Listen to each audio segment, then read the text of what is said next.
Hey, everybody. Welcome to Global Party 2017 Healing from the Inside Out. And we have a very early morning riser at Gemma Ganadin. She is in London, England at 4 o'clock in the morning. What a trooper, eh? That she gets up this early just to be with us. Well, commitment, yes, commitment. Yes. It's my duty. It's your, well, yes. It's your purpose, because that's what you're going to be talking about. Exactly. So to get this party going here, what was the song that you chose, Gemma? Was it I Love My Life? Yeah. By Robin Williams. Yes. Shall we go for it? Yes.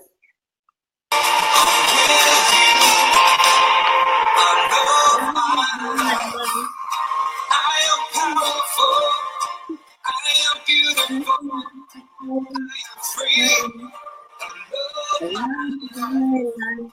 I am wonderful. I am magical. I am me. I love my life. I am beautiful. I am free.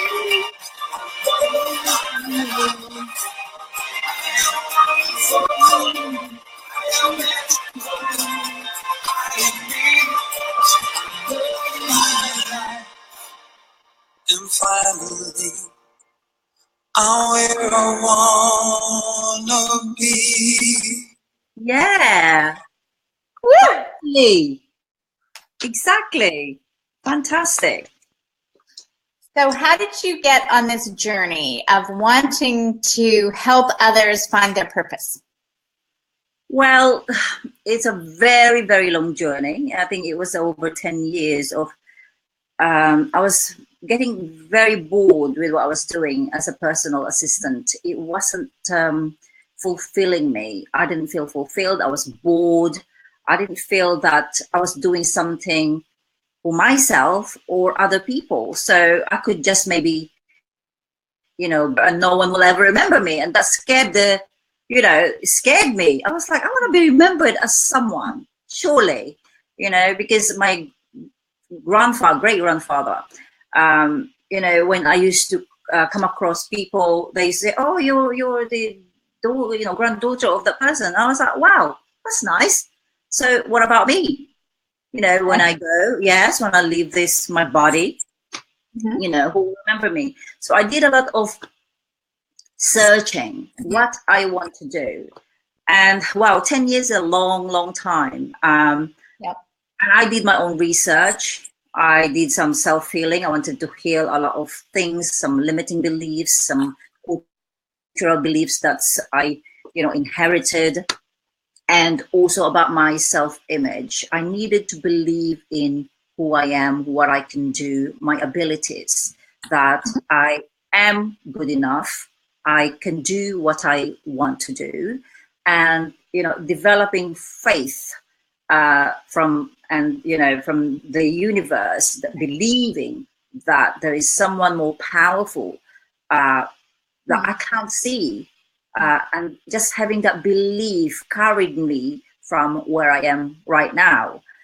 I used to, say, there you go. That's your problem. It's too big for me. You deal with that. I'll deal with this. I have 2 children. I have to feed them. I have to go to work. Right. You can deal with this one. It's too much. So rather than stressing about it, like what we all do, the majority of us do, I didn't worry about those, right? And that belief of that whatever I need will come to me, and it's and some people who are not spiritual might not get it. They might think I've gone crazy, I've gone cuckoo, but that's always been my principle. Is I said, okay, that's for you. This is for me, and I do it that now all the time. And so when I figured out that what I want is, and it wasn't easy, the journey wasn't easy. I didn't want to go to the doctor to say, like, I'm depressed because I can't handle my life. I can't handle the challenges. Right. I started reading books. I started searching on the internet. I started talking to people that can relate what I'm going through. Mm-hmm. And I thought in the beginning that because I'm naturally charming and I dress well, and I go out there and dress in very colorful clothing, blah, blah, blah. And that's so easy. But there wasn't enough. It wasn't about just self-image or, looking good from the outside. It's feeling and looking good from within. And it's from within. And it's that within is something that made me where I am today, that made me feel better, that made me fulfilled. And so when I kind of like, okay, I'm ready. I love myself now. I know who I am. I know what I'm capable of. So what now? So for the beginning and for my children to be a better mother for them, to give them the best, a better life than what I had, basically. And then I realized that if I did this to myself, surely other people can too. Surely, right. I can. This is something that I could share with other people to do as well, and to realize that there is something better for them, that they can actually live a better life rather than feeling sorry for themselves, moaning and not doing anything about it. And I hear a lot of people around me being so negative, and it used to really upset me that they can't see anything outside where they are. And so, now my mission is sharing this journey with everybody, how to find their purpose, because we all have natural talents, we all have natural abilities, we all have our own unique messages. And there's a lot of people out there that can relate with me and with you. So we're all unique. So it doesn't matter if your business is coaching or, there's a lot of coaches out there, but the way you connect, the way you get that message out there is different from how you do it and how I do it. So I'm really excited because I have an event at 9:30 this morning. And, preparation is not even that hard anymore because it comes from within you. So you just stand up there. You might have some guide PowerPoint slides as to guide you. And then as you explain it, and I was actually what do you call this? Practicing in front of the mirror last night. Mm-hmm. And then my children keeps coming in and out of my bedroom. And, so whenever they come, and then I kind of like point out to them and say, so what do you think? Now tell me. So I'm kind of relating it to them or getting them, involved. And then they're like, huh? What? So, and I just love it. I love it. Yes, I face challenges all the time, but because I've developed a greater awareness of what serves me, what helps me, and the people that I can relate with, the people that I will serve, it's a much better place to be. So once you find that, and it's not easy sometimes, but you can do it. Finding your purpose and living that on a daily basis, you'll feel free. You'll love your life. Yeah. Yes. So. Well, I think when you were saying about saying you deal with that. Yes. You said, well, maybe people would think I'm too spiritual. I think from even a scientific or a business standpoint, it's like you were focused on what you're able to manage. And when it's like delegation. It's like saying, this is all I can do, and you got to take care of the rest of it. And you got to take care of the rest of it is, in this case, you're delegating to whoever, whatever the universe is going to provide for that and how that's going to happen. Yes. That's exactly like from a perspective. It's just saying, you know what? There's only so much you can do. Exactly. So if you just focus on what comes to you that you can manage and you feel good about, and you just let the rest go and you trust, Yeah. Yeah. You start to convince yourself that this, whatever this is really working in your favor. And then you're like, I'll give you more. I'll give you more to figure out because you're creating great things. Yes, exactly. And yes, your purpose. Yes, and yes, it is something that is hard to understand from others' point of view when they're not spiritual. And I've done that for so long, for so many years, and I do that all the time. And I just trusted that everything that I need, like when I go to bed, I said, there you go. These are my problems. I trust that when I wake up in the morning, I will have an answer. And it's so powerful that it kind of freaks you out a little bit. Like, whoa, you know, okay, I know you kind of been helping me and guiding me, but to give me a person's name as well, so clear that I have to approach them about this thing. And I was like, whoa, you know, and it's not just the first time, it's the second time. The first time I didn't do nothing. Okay, this is still the problem. And then I woke up and it's the same person again. You have to approach this person. You have to talk to this person. I was like, wow, this is very powerful. Yeah. Very powerful. Again, it's that trust, faith. Yes. When you develop that, you know, because faith is the opposite of fear. Rather than being fearful, that I'm not able to manage whatever I can, is I have faith that, you know, whatever it is that will provide me the things that I need to, you know, to do what I'm supposed to do. It's happening. It's happening all the time. And, you know, I remember in the earliest time when I was working for a Lord in the Mayfair, he had a kind of temper, you know, he gets a bit, you know, moody. And because it's his own business, you know, whatever his mood swing, if he's happy, then you know, the environment is happy in that office. When he's a bit, you know, stressed, it's awful. And I used to get palpitation on my way to work. Yeah, I used to get so scared because, you know, if I go in the office, what mood is this person gonna be? It was just a beautiful thing. But now, since then, I'm not scared with anybody. Right. I said, it doesn't matter who you are, what your status is. I bless myself. I bless myself to be protected from all this negativity. And if they're in that energy, then I just kind of, you know, stay out of them. And it's been a much, much better way to live. Because when you know what you're doing, you know, I have a purpose to, you know, to help my children grow. And even if they're not religious, because I'm not religious, I think being more spiritual is I don't go to church even.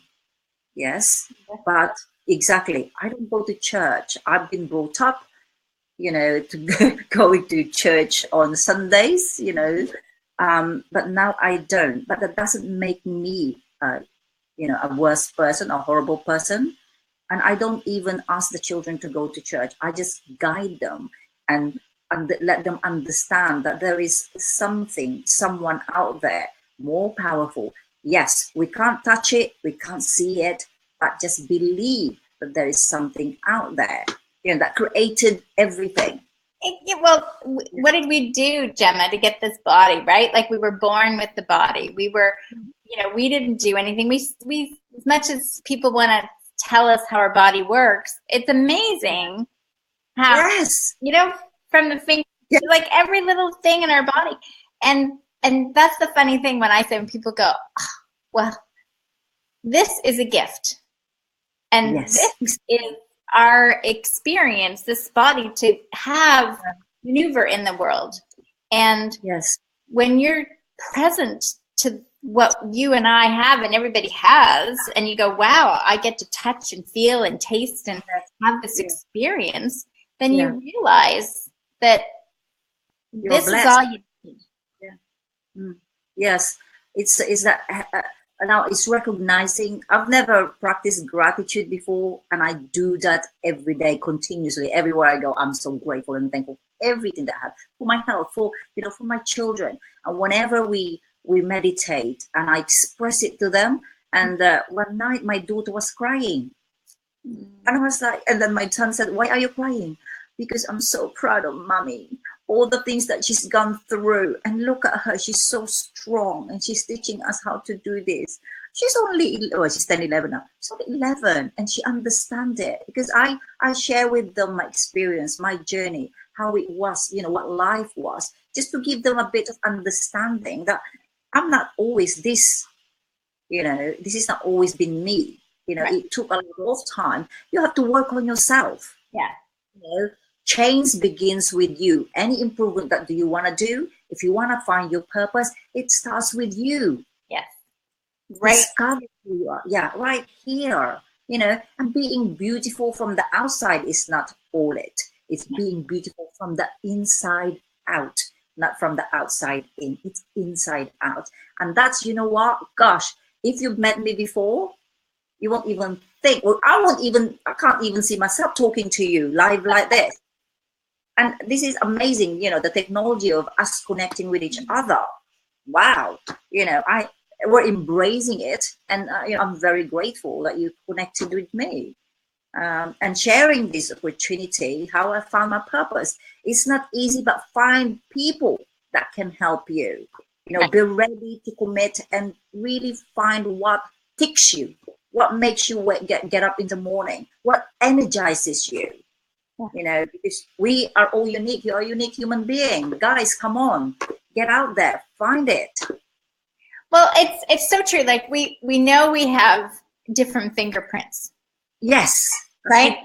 And, yes. And if we're watching the sci-fi movies, we know we have different retina scans. Yes. Yes. So why is it that it's hard for people to believe that we each have different purposes?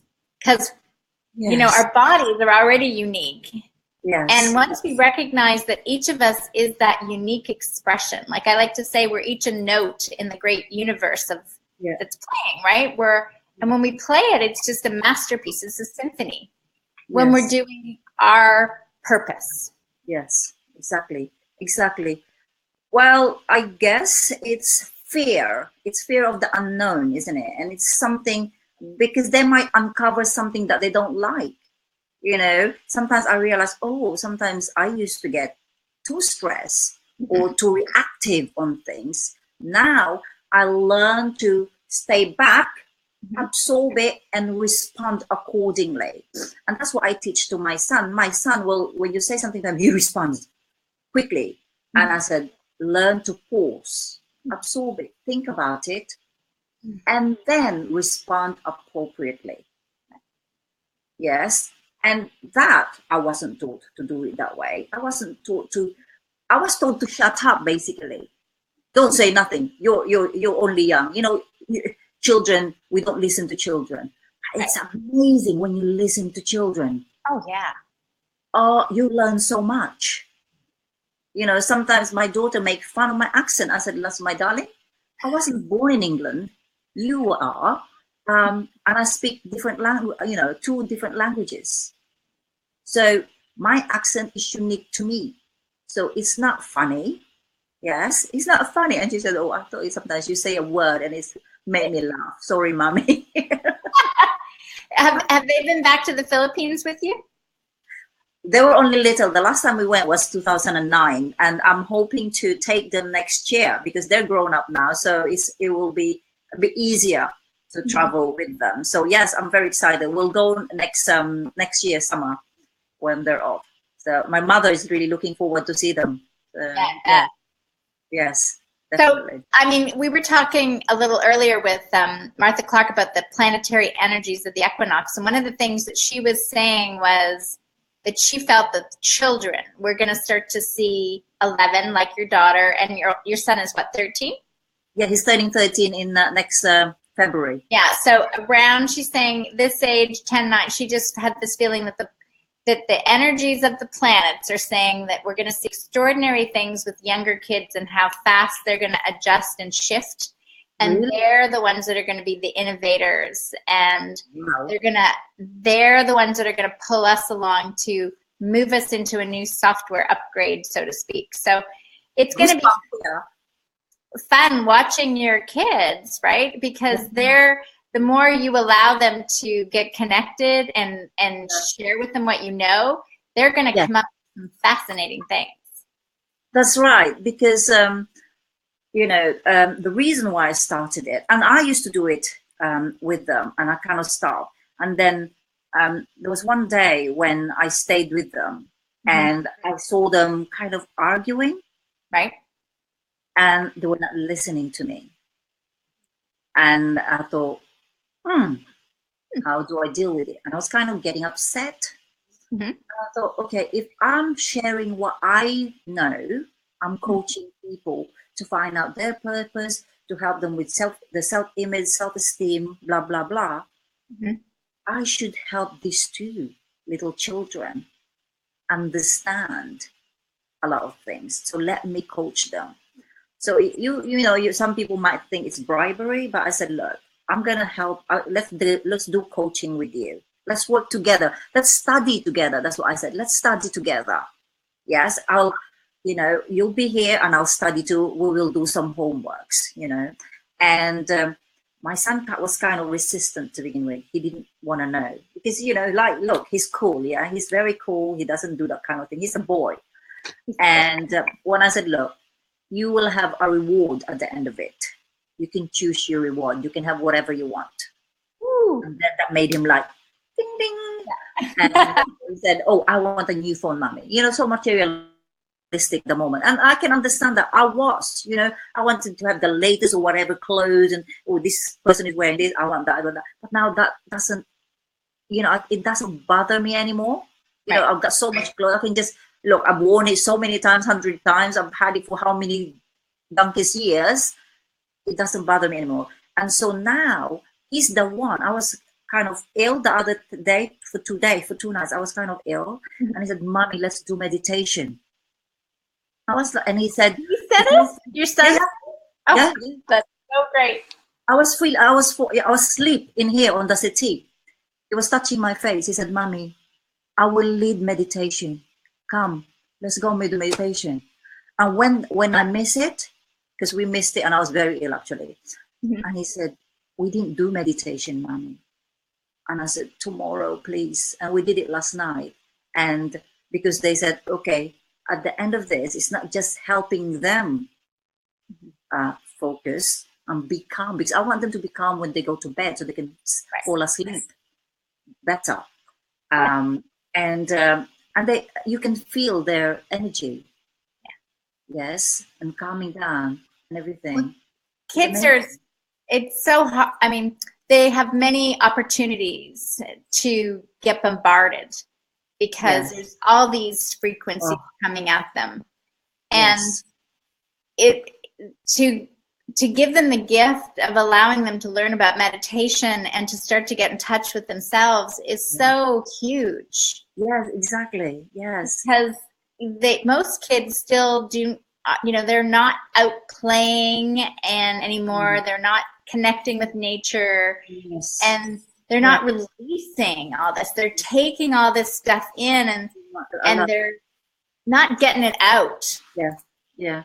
When we were children, we are free to run around and express ourselves and do whatever we want, climb trees or run around everywhere. I had that freedom, and I feel that, okay, how can I utilize and help them utilize the time that they have? Luckily, my children don't ask to be out all the time. All they need is maybe half an hour to go to the playground, and that's it. They're fine. And it saddens me when I see children, especially at summer holidays, school holidays, that they're just roaming around on the street, not doing something productive, or their parents not helping them to learn other things while they're off school. And I took that opportunity to, because I'm always studying, because I always want to grow. And I want them to always have that drive and, to long for growth and to learn something new every time. And I hope I'm doing the right thing. I feel that's, I'm guided to do it this way because it's a gift that I have learned. And if I can help others to do it, to find, what they truly love to do, then why can't I, help my children too? And the imagination, about dreaming big. Yeah.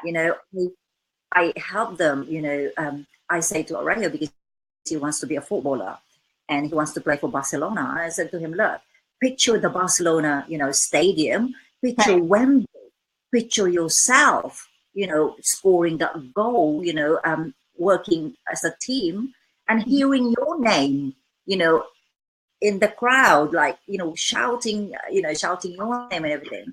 So he said, and he said, I struggle.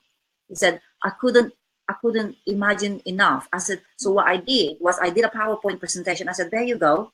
That's the stadium. Let's put your picture there. And while you're, you don't have to close your eyes when you're imagining, look at it and, all the time. Now he hasn't said that. When I say, expand your imagination, imagine what you want to do, you're free to imagine all those things. And he never said that he struggled. I think the first, second, and third, he struggled. He said, I struggle. I can't find it. I can't see it. But with the girl, Maharika, she sees it. She starts crying. She starts becoming emotional. She wants to be a famous athlete, like, Jessica Ennis. She wants to be an, athletic. Right. She wants to be a long distance runner. And she said, I can see it. I can feel it. And she said, and I met, Jessica Ennis. And she starts crying. And I was like, oh my God. So it's good because I thought, wow, this child is really feeling it. So yeah, it's a great gift to pass it on, isn't it? Oh, most definitely. I think that as a mother, we only ever have our kids when they're in utero.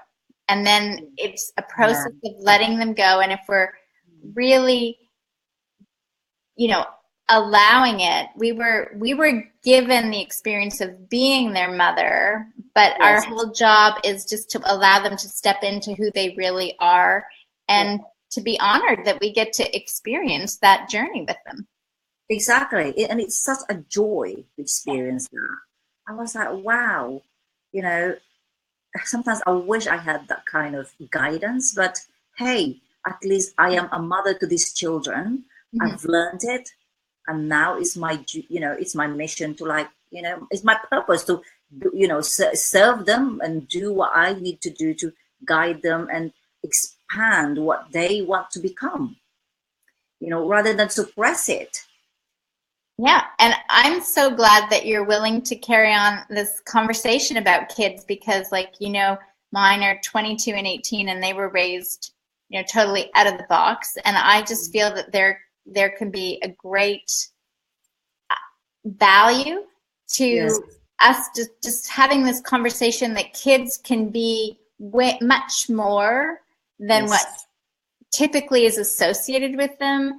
And they don't have to have like a totally unique, extraordinary gift at this moment, but they have it inside them. And it's our job just to let it come out. They will guide us to the journey that is fulfilling for them. And as much as we like to say, oh, it's all about, being in the stadium or being this top performer, sometimes it's like, it could be just, being working in a missions or a farm field, a farmer, like those things that we say, but it's that role that they need to play, and whatever it is in their heart that they desire to do, that's what we're here to do as moms. Exactly. And I'm always open, I always tell them, I said, listen, if there's anything that you want to talk to me about, talk to me, I might not have the answers straight away, but I'll help you figure it out. And also we put so much pressure on them performing on top academically at school. Since I've become this person, I really don't focus on that. I do not focus on that anymore, providing they don't fail, providing they're not, right. It's fine with me. And even if they don't want to go to university, I'm okay with that. As long that they are guided to what they want to do, they're happy on what they're going to do. And I'm sure, not everyone needs to go to university. It's just intellectual. Right. Oh. Yes. And it doesn't secure you a better life, a better future, a more fulfilling life. It doesn't at all. That's just material things. There's more to it than those material stuff. Oh yeah, and there's enough evidence nowadays. Like you can look at Bill Gates and you can look at Steve Jobs. There's so many people that they never even went through traditional education. Yeah. And I honestly feel that we were given everything that we need. Yes. And so we'll know if there's a particular skill set that we need to learn. Exactly. But, when I was homeschooling my kids, I would say, we don't know if Beethoven was any good at math. And we certainly didn't know if Einstein could do music, and did Shakespeare know his history? Like, yes. They were just great at what they did. Yeah, exactly. Yeah. And I feel that if you're just great and follow what you're good at, then you're happy. And when you're happy, life is so much more exciting because you're healthy and you're feeling good and you're in that love and that wealth. But it's just fun. I know. I think putting that much pressure on children is not healthy. And I know a lot of parents, they become dragons and they want their children to be like, A-star, whatever. Mm-hmm. I'm not. That's not me. And, a lot of parents might disagree with that. But when you know when you learn a lot of things and you become this person that you want to be and living your purpose, there's more to it than just the grades. Don't be hung up on just grades and relying on that. That doesn't guarantee anything. And my children now, when it excites me when they say something that I was like, wow, really? That's what you want to do? Fantastic. Mm-hmm. Now let's find, let's guide you then. Let's more, if it's what you want to do, they change, they keep changing. And I said, okay, if that's what you want to, if you don't want to go to university, force you, life will be more wonderful if you're doing what you love. Yeah. I'm not going to force you. I will never force you. Back in the Philippines, they will, your parents will kind of force you to do this, to study this. Mm-hmm. That's what they want you to do. But what about you? What do you want to do? What makes you happy? They won't even ask you. That was before. I don't know now. Right. But you feel like you're just being told what to do rather than guided and helped and acknowledged that, okay, you've got a gift. Let me help you nurture those gifts. This is going to be so exciting what we're going to do, and because not only are you helping adults find their purpose, right, that people can reach out to you on Facebook. Yes. Is the best way to do it, and it's in the notes either above or below on this call. But then we're going to start to talk about with kids and helping kids stay true to their purpose. And that will all transpire in the next week or so. But I know you've got to get ready for your event, and I got to get ready for Sonia I think she's in Australia now. She in like 15 minutes. So I thank you for being with us, Gemma, for getting up at 4 o'clock in the morning. No, thank you. Thank you. It's such a privilege to be here with you. Thank you so much. Thank you so much for involving me. I love you. Mwah. Bye. Thank you. We'll talk soon. Bye. Bye-bye.